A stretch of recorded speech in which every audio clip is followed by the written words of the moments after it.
Good day, I'm SHELLA TALAGTAG from the Elixir group, and today we're going to discuss about the Lusiads. Now, the scope of our discussion would be the piece, the author, the story timeline, which is very much connected to the history, and lastly, the main idea. Now, let's first discuss the piece, which is the Lusiads, written by Luis Vaz de Camões in 1572 in a Portuguese language.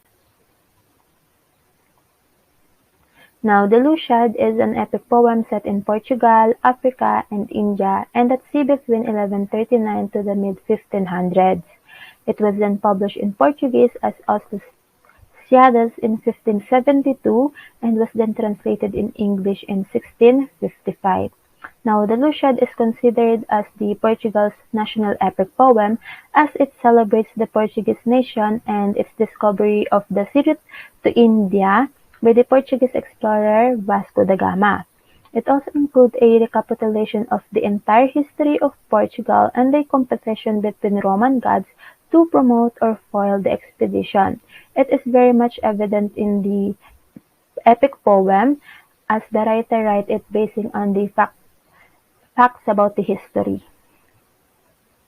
Now, moving on is facts about the Lusiad. First is the title. So, the original title of the piece is Os Lusiadas, which is very much translated to the Lusiads. Now, the word Lusiads means Portuguese and in turn comes from Lusitania, which is the ancient Roman word for Portugal. Next would be the internal structure, which is the written form of the epic poem. So the poem consists of 10 cantos each with different number of stanzas, which is 1,102 in total. It is also written in the decasyllabic osava rima, which has the rhyme scheme of AB, AB, AB, CC, and contains of 8,816 lines of verse. Next would be the point of the Lusiad. So the Lusiad celebrates the glorious deeds of Portuguese explorers who are sometimes helped and sometimes hindered by Greek and Roman gods. Now, it is widely regarded as the most important work of Portuguese language literature, as the Lusiad is frequently compared to Virgil's Aeneid for the ancient Roman and Homer's Iliad and Odyssey for the ancient Greek. Lastly would be the reason why the writer wrote the Lusiad. So, it is because of his experiences and his pride in the declining Portuguese Empire, which inspired him to write the Lusiads, drawing on his own experiences to recount the story of da Gama's renowned voyage. Now, moving on for the next topic would be the author of the Lusiad. So, here is the picture of Luis Vaz de Camões.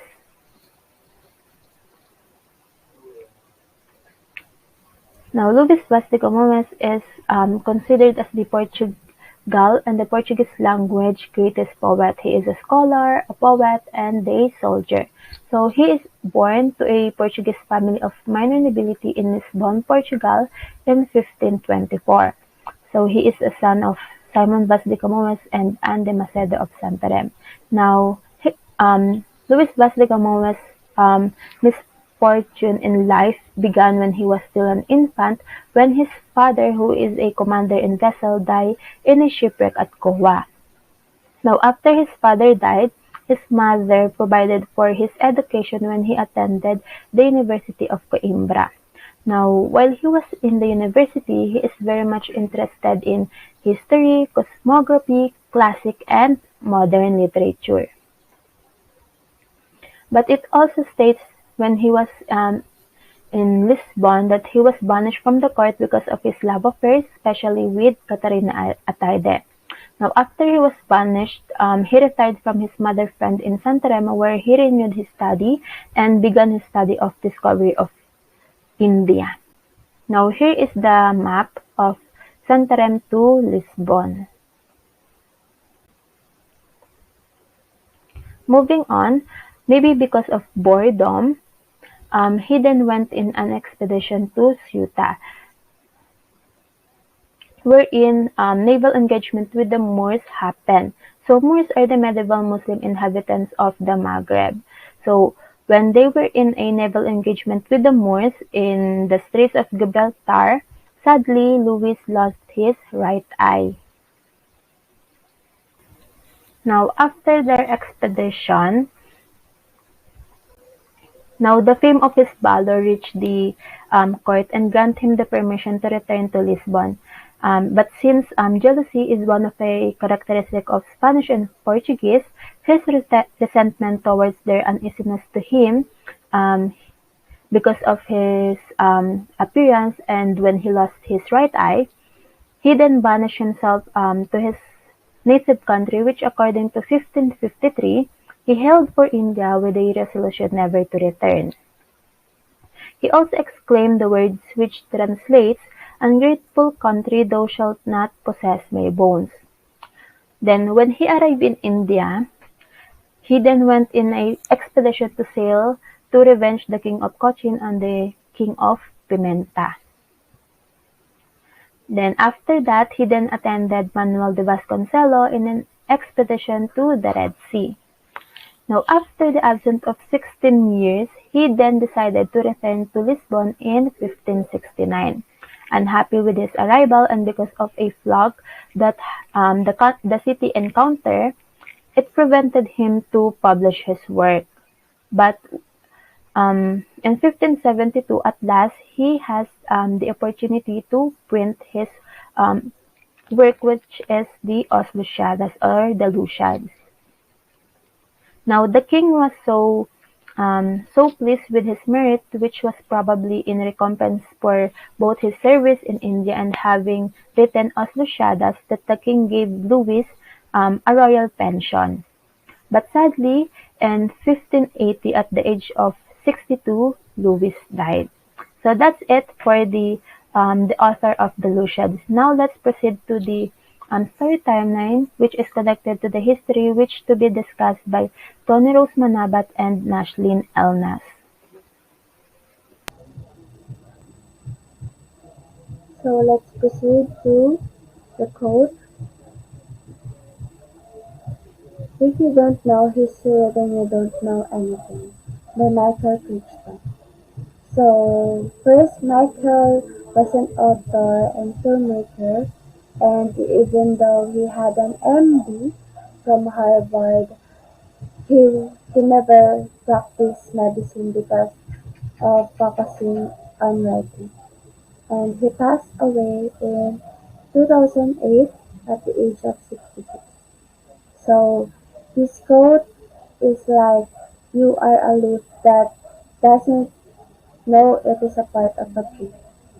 It means history teaches us not only about the leaves of existence, it teaches about twigs, branches, trunks, and roots of our life.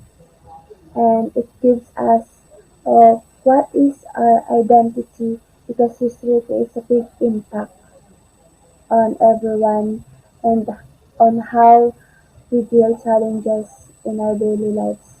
And knowing our history means we have a solid foundation upon which we can build our present and our future. And we can learn from it. And learning through history makes us create a prop, proper decision in life. And ignoring our history means ignoring what makes us who we are, and this ignorance prevents us from understanding how the world functions and how we function in this world. And let's proceed to the history. There. 1139, Alfonso Henriquez wins Battle of Ori, sees vision of Christ, who promises sponsorship of kingdom. 1139, this is the victory over the Muslims at Ori, is seen as the moment of Portugal's independence from the Kingdom of Leon. 1141, Afonso Henriquez is acclaimed Portugal's first king. 1290, University of Coimbra is established. 30th, Portuguese plant pine forest of Lira, source of future ship timber. And 1415, King John conquered African city of Ceuta. A Portuguese Prince Henry the Navigator becomes fascinated by exploration down the coast of Africa and commissions successive voyages. Next is Miss ELNAS. So, to continue with the history of the Lusiads, let's proceed to 1438 when Henry the Navigator moves to southern Portugal. He continues to commission exploratory expeditions down Africa coast. After 50 years, in 1488, Bartolomeo Dias rounds Cape of Good Hope as the part of Vasco da Gama voyage. In 1492, Columbus seeks India. Sailing west, denied Portuguese sponsorships, he sails from Spain, landing on territory he believes to be India. In 1495, King John II dies.